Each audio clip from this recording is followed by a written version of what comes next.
Hello friends, आप देख रहे हैं आपका चैनल शेयर बाजार विद आयुष। और दोस्तों शुरू करते हैं राजेश एक्सपोर्ट्स से। तो ये हम कह सकते हैं काफ़ी ज़्यादा चर्चित स्टॉक है अभी, क्योंकि चर्चा में इसलिए आया क्योंकि बहुत बड़ी गिरावट हम लगातार इसके अंदर देख रहे हैं। आज भी ऑलमोस्ट 6.64% का एक फॉल देखने को मिला स्टॉक के अंदर। 352 रुपये 80 पैसे पे आज स्टॉक ट्रेड कर रहा था जब बंद हुआ है, लेकिन दिन का लो ऑलमोस्ट 334 का लगाया, जो 334 रुपये 5 पैसे का ऑलमोस्ट आज का 52 का लो भी बन गया। बाकी पिछले एक महीने में स्टॉक 20% के आसपास डाउन है और लास्ट 6 महीने में ऑलमोस्ट 38 से 40% के आसपास की गिरावट हमने दर्ज कर ली। और इस साल की शुरुआत से तो स्टॉक मोर देन 50% टूट चुका है। तो राजेश एक्सपोर्ट्स कह सकते हैं सब कुछ खराब हो रहा है। पहले तो हम कह सकते हैं कि ये स्टॉक ने काफ़ी पैसा बना कर दिया है, इसमें कोई डाउट नहीं है। ऑलमोस्ट 16,700% के रिटर्न थे, लेकिन अब हम कह सकते हैं कि काफ़ी कुछ चेंज हो चुका है और कह सकते हैं कि स्टॉक में काफ़ी बड़ी फॉल जो है वो लगातार हम देख रहे हैं लास्ट 1 ईयर से। तो हम कह सकते हैं कि एक ट्रेंड सा जो बना है कि स्टॉक लगातार दोस्तों सिर्फ नीचे जाता गया। प्रॉब्लम भी देखने को मिली है, भले आप कंपनी का रेवेन्यू देखें, भले आप कंपनी का प्रॉफिट देखें।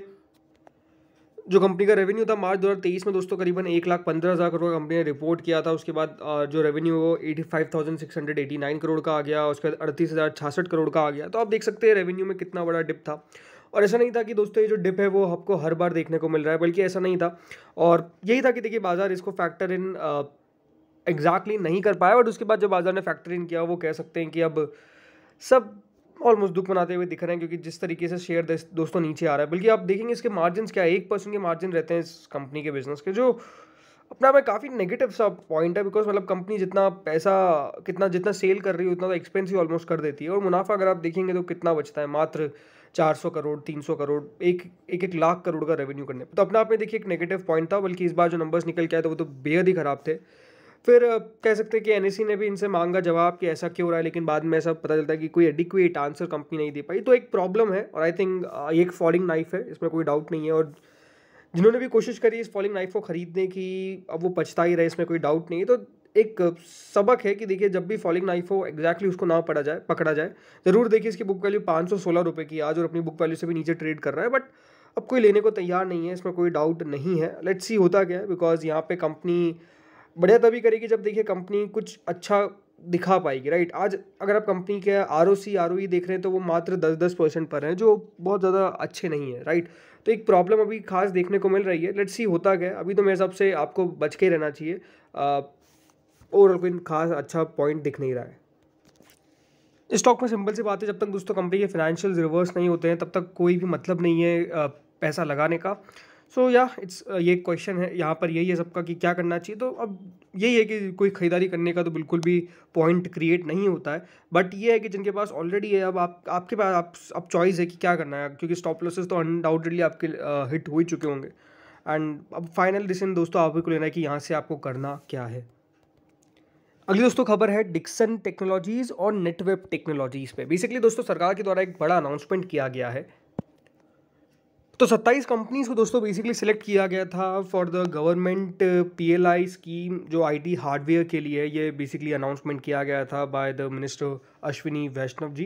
तो उनकी द्वारा अनाउंसमेंट किया गया। एंड डेफिनेटली दोस्तों जो भी कंपनीज के नाम थे उसमें डिक्सन टेक्नोलॉजीज था, नेटवेब टेक्नोलॉजीज था, जो बेसिकली सिलेक्ट हुए इस PLI हार्डवेयर स्कीम के अंदर। और ये अपने आप में इनके लिए एक बूस्ट होता है, क्योंकि देखिए गवर्नमेंट उन सब कंपनीज को इंसेंटिव प्रोवाइड करती है कि वो किस तरीके से डोमेस्टिक मैन्युफैक्चरिंग कर सके और लार्ज इन्वेस्टमेंट ला सके in the mobile phone manufacturing and specified electronic components including assembly, testing, marking and packaging. जो ATMP यूनिट्स होती है उसके अंदर ये सारी कंपनीज को काफ़ी फ़ायदा मिलता है, बिकॉज सरकार अनडाउटेडली आपको इंसेंटिव्स प्रोवाइड कर रही है। तो यही दोस्तों कैबिनेट की मीटिंग हुई थी, जिसमें हम कह सकते हैं कि इसको अप्रूवल किया गया, जो PLI स्कीम थी IT हार्डवेयर के लिए। और काफ़ी सारी इंपॉर्टेंट कंपनीज इसमें सिलेक्ट होती है, जिसमें दोस्तों बहुत सारे बड़े ब्रांड्स भी थे, जिसका नाम अगर आप देखेंगे जिसमें Acer, Asus, Dell, HP, Lenovo, ये सारे बड़े बड़े नाम्स थे जिनके जो सिलेक्ट भी होते हुए नजर आए, जो भी अपने आप में एक पॉजिटिव बात थी।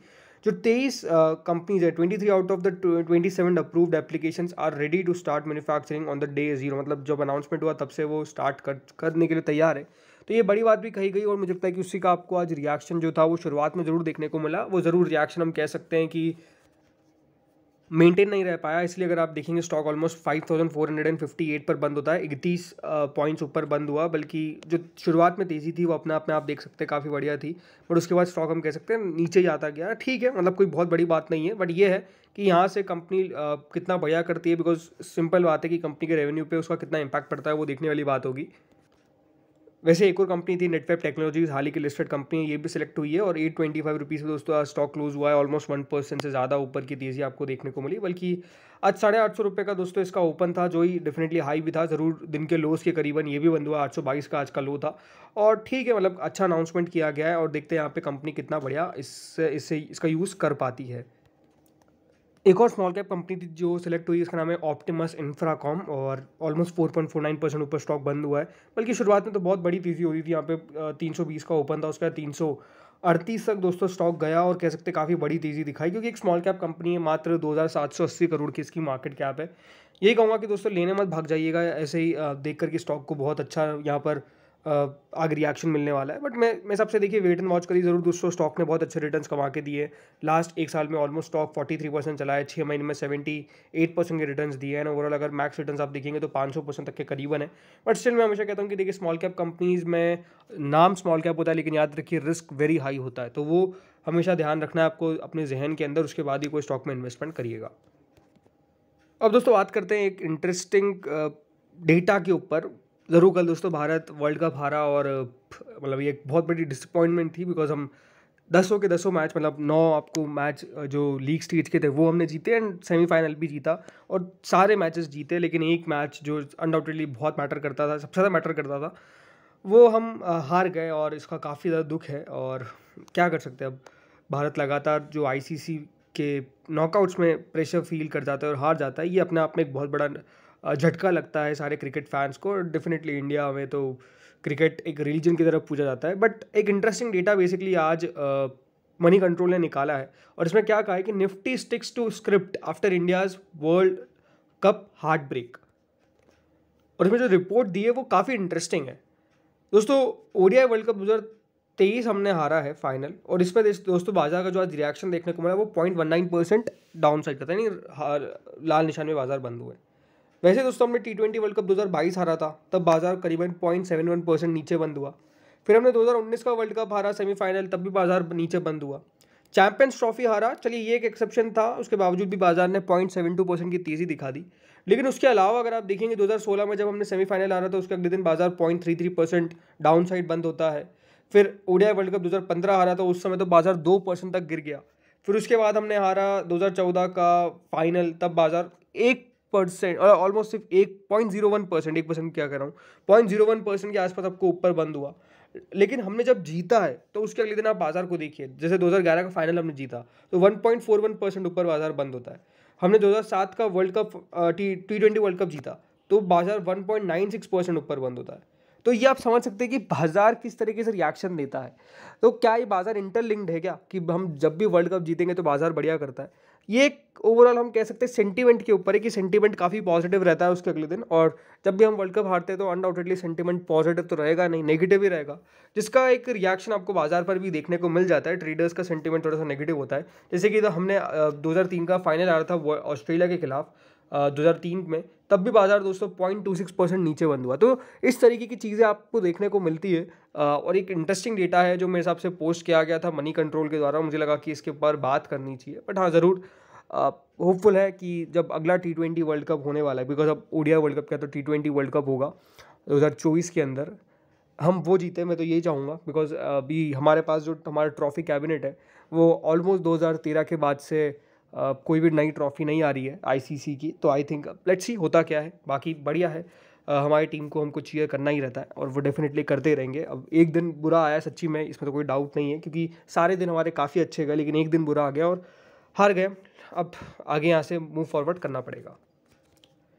वेदांता के ऊपर दोस्तों बात करते हैं। आज वेदांता ऑलमोस्ट 0.20 पॉइंट्स के आसपास की गिरावट देखने को मिली। बहुत बड़ी गिरावट तो नहीं थी, लेकिन हाँ एक नेगेटिव इसके ऊपर खबर निकल कर आ रही है। क्यों खबर है दोस्तों? बिकॉज आज क्राइसिल के द्वारा डाउनग्रेड किया गया है वेदांता को। जी हाँ, क्राइसिल ने वेदांता को डाउनग्रेड किया है, बेसिकली इनकी रेटिंग को डाउनग्रेड किया है on bank loan facilities. Basically ये क्राइसिल ने कहा है।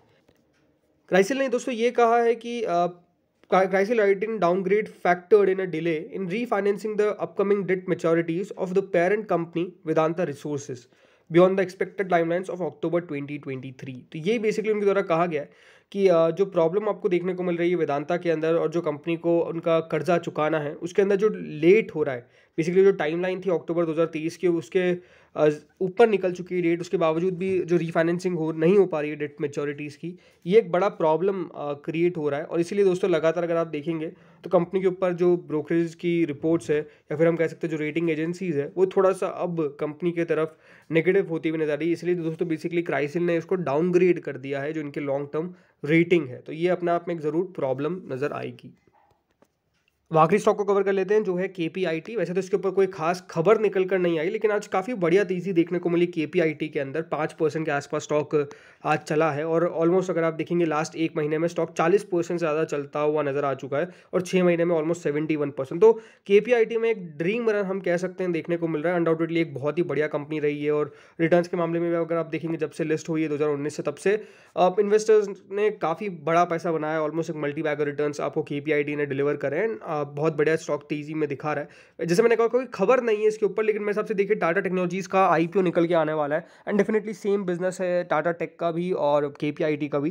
एंड बाजार यही अनुमान लगा रहा होगा कि जिस तरीके से रिस्पॉन्स हो सकता है मिल है टाटा टेक्नोलॉजीज़ को, ये अपने आप में एक बहुत पॉजिटिव रिस्पॉन्स हो सकता है। बाकी ऐसा कुछ खास खबर नहीं है कि KPIT क्यों बढ़ रहा है। टेक्निकल्स ज़रूर है कि हाँ कंपनी के टेक्निकल्स काफ़ी बढ़िया नज़र आते हैं, इसलिए दोस्तों स्टॉक बिल्कुल अपने 52 हफ्तों के हाई पर ट्रेड कर रहा है। ज़रूर पी रेशियो के हिसाब से 90 का PE है, लेकिन मैंने हमेशा देखा है कि अब देखिए लो PE वाले स्टॉक को बाजार भी वैल्यू नहीं दे रहा है, इसका मतलब ये है, लेकिन हाई PE वाले को बाजार भी वैल्यू दे रहा है। ज़रूर देखिए महंगा है, ये हम कह सकते हैं कि इसकी बहुत ही ज़्यादा महंगा वैल्यूएशन से और बहुत ज़्यादा महंगा स्टॉक मिल रहा है। बट मेरे हिसाब से बाजार दोस्तों फैक्टर करता है ग्रोथ को। अगर ग्रोथ है तो बाजार आपको वैल्यूएशन देने को तैयार है। ज़रूर देखिए 90 का PE काफ़ी महंगा लगता है, इसमें कोई डाउट नहीं है, लेकिन स्टिल हम कह सकते हैं कि KPIT बढ़िया कर रहा है, नंबर्स कंपनी के बढ़िया आ रहे हैं, मार्जिन्स कंपनी के लगातार एक्सपांड कर रहे हैं। तो आई थिंक चाहिए क्या, यही चाहिए ना, राइट। अब कंपनी के पिछले 5 साल की प्रॉफिट ग्रोथ देखिए 327% की है, मतलब ये दिखाता है ना कि कंपनी में कितनी वैल्यू है। और मेरे ख्याल से बाजार उसी को फैक्टर इन करता है जो कंपनी कर रही है, राइट। जो कंपनी 2019 में थी करीबन 640 करोड़ का कंपनी ने सेल किया था, 2020 में काफ़ी बढ़िया किया, मार्च में जो स्लो डाउन देखने को मिला, लेकिन उसके बाद से अगर आप देखेंगे जैसे एक नॉर्मल सी आई वापस से कंपनी ग्रो करती गई। अब मार्जिन देखिए कंपनी के 19% पे कायम है, लगातार मार्जिन कंपनी ने अपने स्टेबल रखे हुए हैं। मार्जिन पे आपको कोई खास प्रेशर देखने को नहीं मिल रहा है, बल्कि इस क्वार्टर में तो कंपनी के मार्जिन जो है वो 20% के निकल कर आए। तो ये दिखाता है साफ साफ कि देखिए कंपनी के अंदर ग्रोथ जो है वो नज़र आ रही है एंड कंपनी ग्रो लगातार कर रही है। बट ठीक है, हाँ वैल्यूएशंस महंगे, उसको कोई डिनाई नहीं कर सकता है, बट लेट्स सी कि देखिए कितना ऊपर जाता है। जिनके पास है मेरे हिसाब से तो एक बहुत ही बढ़िया होल्ड वाला स्टॉक है, पोर्टफोलियो में रखने वाला स्टॉक है। नई बाइंग कौन कर सकता है ये भी अपने आप में क्वेश्चन ज़रूर बन सकता है, बट ठीक है, मतलब लॉन्ग टर्म के हिसाब से मुझे बुरा कंपनी नहीं लगता है। कोई रिकमेंडेशन नहीं है, साफ बात पे आपको साफ बात बताने वाला हूँ। तो इस वीडियो में दोस्तों इतना ही बात था। होपफुली आपको वीडियो बढ़िया लगा होगा, लगा तो लाइक कर देना। Thank you friends for watching this.